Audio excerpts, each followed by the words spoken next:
नमस्कार, बहुत स्वागत है आप सभी का जी राजस्थान में। मैं हूं आपके साथ अंकुश वासु। चलिए स्पेशल रिपोर्ट की शुरुआत करते हैं और सबसे पहले बात कर रहे हैं उत्तराखंड में टनल में फंसे हुए उन 41 मजदूरों की। तो उन 41 मजदूरों को बाहर निकालने की कोशिश आज 17वें दिन भी लगातार जारी है। हालांकि अब तक रेस्क्यू ऑपरेशन पूरा कब होगा इसका जवाब किसी के पास नहीं है, लेकिन हर बदलते रोज के साथ में नई उम्मीद, नए भरोसे के साथ रेस्क्यू टीम मौके पर मेहनत करने में जुटी हुई है। तो वहीं मौसम विभाग ने जो आशंका जताई है उससे टीम की टेंशन में और ज्यादा इजाफा हुआ है। क्या है पूरा मामला, ये आपको दिखा रहे हैं इस रिपोर्ट में।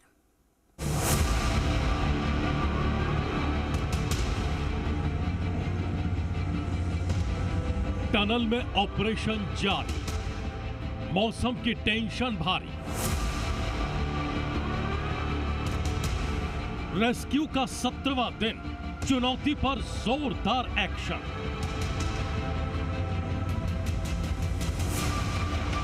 अब बनेगा काम, रेस्क्यू ऑपरेशन के नए प्लान।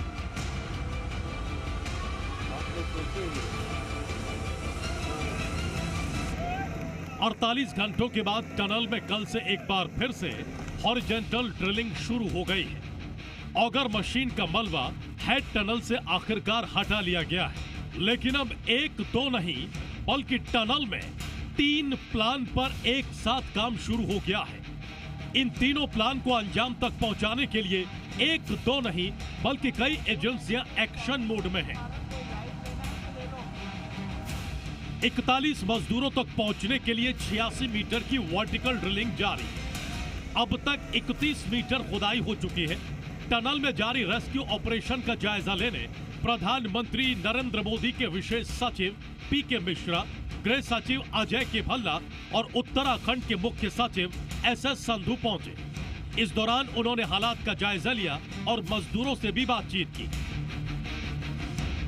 टनल में फंसे मजदूरों की स्थिति की समीक्षा करने के लिए अब एक नई तकनीक का सहारा भी लिया जा रहा है। एआई एंड रोबोटिक्स डेवलपर की मदद से मजदूरों की हेल्थ और उनके हाव भाव के साथ साथ सुरंग के अंदर की स्थिति पर भी निगाह रखी जाएगी। रोबोटिक्स मजदूरों और टनल पर 3 तरीके से नजर रखेगा। नंबर 1, मजदूरों के बिहेवियर और उनकी हेल्थ को 24 घंटे मॉनिटर किया जाएगा। नंबर 2, टनल के अंदर अगर कोई गैस निकल रही है तो उसका पता लगाया जाएगा। नंबर 3, टनल के अंदर जहां इंटरनेट नेटवर्क भी ठीक से नहीं पहुंच पाया है वहां हाई स्पीड इंटरनेट सिस्टम तैयार किया जाएगा। मिलिंद राज हमारे साथ है, जो लखनऊ से आए हैं, रोबोटिक साइंटिस्ट हैं, और उनसे समझते हैं कि यहाँ पर किस तरह से मदद करेंगे आप मिलिंद यहाँ इस रेस्क्यू ऑपरेशन में।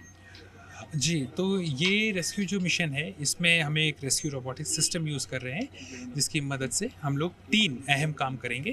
पहली चीज़ होगी, अंदर जो लोग फंसे हैं उनसे 24/7 कम्युनिकेशन लिंक स्टैब्लिश करेंगे, जिसकी मदद से उनके ऊपर कोई भी बिहेवियरल चेंज होता है, अगर हेल्थ इश्यूज़ होते हैं तो उसको हम डायग्नोस कर सकते हैं। आपको बता दें कि इस वक्त टनल के अंदर और बाहर 5 प्लान पर काम किया जा रहा है। इन 5 प्लान के मुताबिक पहला प्लान हॉरिजॉन्टल ड्रिलिंग करके 3 फीट व्यास वाले पाइप से टनल बनाना है।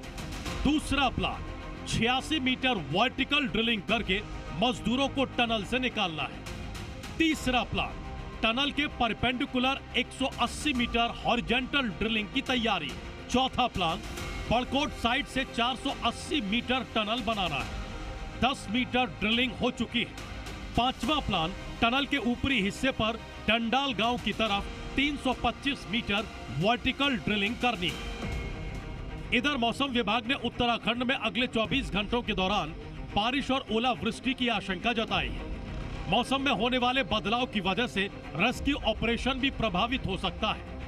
एक तरफ जहां मशीनें, रेस्क्यू टीम और दर्जनों विशेषज्ञों की टीम मौके पर मशक्कत करने में जुटी हैं, वहीं दूसरी तरफ पीएम मोदी ने देशवासियों से अपील की कि सभी 41 श्रमिकों की सकुशल वापसी के लिए प्रार्थना करें। उन्होंने कहा कि सरकार उन्हें बाहर निकालने में कोई कोर कसर नहीं छोड़ रही है। हमें अपनी प्रार्थना में उन श्रमिक भाइयों को भी स्थान देना है जो बीते करीब 2 सप्ताह से उत्तराखंड की एक टनल में फंसे हुए हैं। सरकार और तमाम एजेंसियां मिलकर उन्हें संकट से बाहर निकालने में कोई कोर कसर बाकी नहीं छोड़ रही है। लेकिन इस राहत और बचाव अभियान को हमें बहुत सतर्कता से ही पूरा करना है। जाहिर है उम्मीद, विश्वास और तकनीक के भरोसे के साथ टनल में रेस्क्यू ऑपरेशन जारी है। वहीं दुआओं का असर भी रेस्क्यू ऑपरेशन में मददगार साबित होगा। लिहाजा उम्मीद जताई जा रही है कि जल्दी ही रेस्क्यू ऑपरेशन पूरा होगा और 41 मजदूर खुली हवा में सांस ले पाएंगे। उत्तरकाशी से अंजलि सिंह, सुरेंद्र डसीला के साथ ब्यूरो रिपोर्ट, ज़ी मीडिया।